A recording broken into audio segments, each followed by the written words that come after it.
Hello guys, today I'm going to show you how you can send fax message from OPPO A18.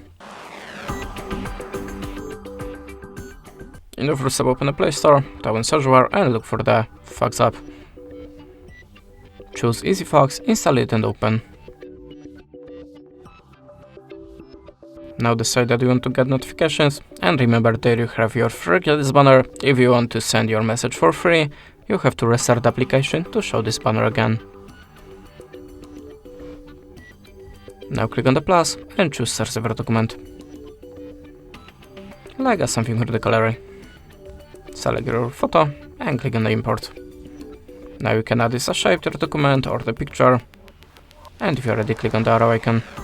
Now choose the filter for the photo to make it more visible. If you're ready, click on the accept icon. Type the number in this place. Choose the country from the list. And to send this message, just click on this button. That's it. Thanks for watching, leave us a like or a comment, and goodbye.